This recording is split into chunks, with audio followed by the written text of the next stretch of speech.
We're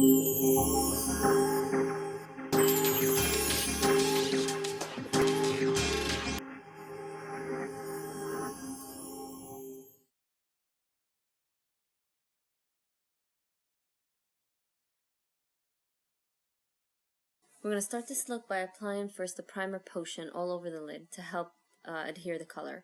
And then we're going to apply the lighter shade, which is rice paper. I'm going to use that on the lower lid, and I'm just going to put that a little bit above the natural crease.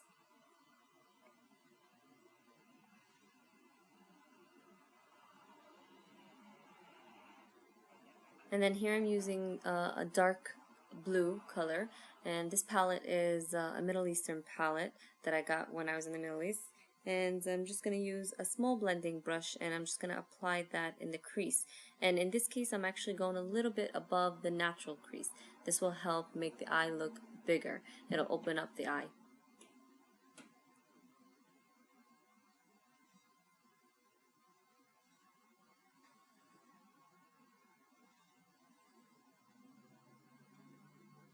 Then using a soft brown shade to contour the eye, and the 222 blending brush, I'm just going to apply this up slightly above the blue color, blending it outwards.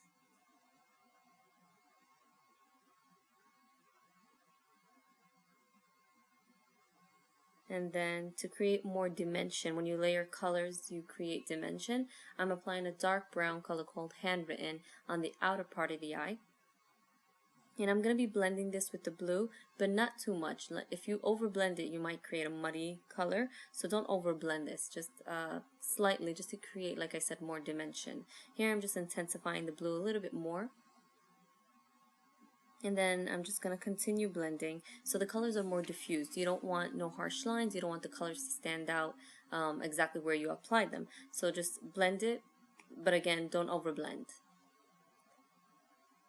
I'm going to highlight my brow bone with the color Vanilla, and then again I'm just going to take a more fluffier blending brush, and I'm just going to blend that as well.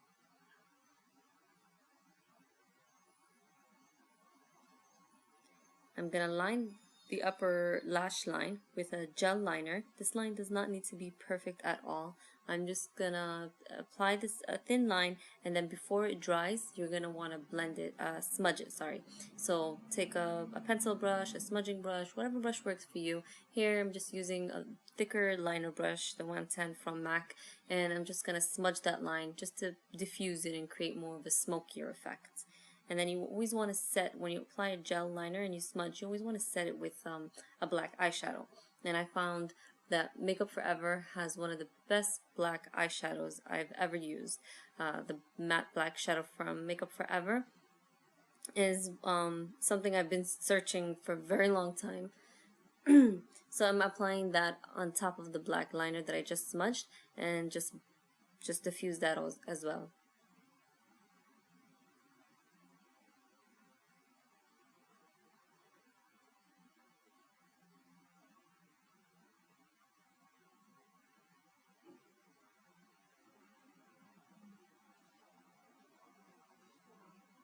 Here I felt like my blue eyeshadow was a little too high, so what I did is I took a powder, face powder, and I'm just going to tone that down a little.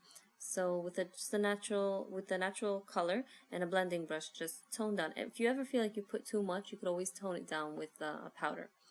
Here I'm taking the gel liner that I used, the same technique I used on the upper lash line, I'm using on the lower lash line. I'm applying a very thin line of gel liner, smudging that, and then just setting that with a black matte eyeshadow.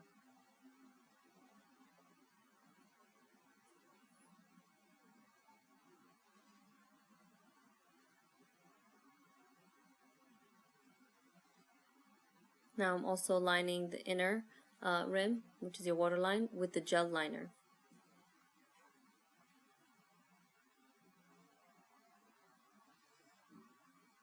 And when I apply eyeshadow, I always apply as I go. I don't set a look that I want to do and decide, oh, this is going to be exactly how it is. No, here I decided I wanted a little bit blue underneath, so I just took the same blue shadow that I used on the top, and I applied that on top of the black eyeshadow. It's not much, just very slightly. barely shows. Then I'm just going to blend the whole look and make sure it's all diffused and blended out pretty well. And then just finish your look up with some mascara.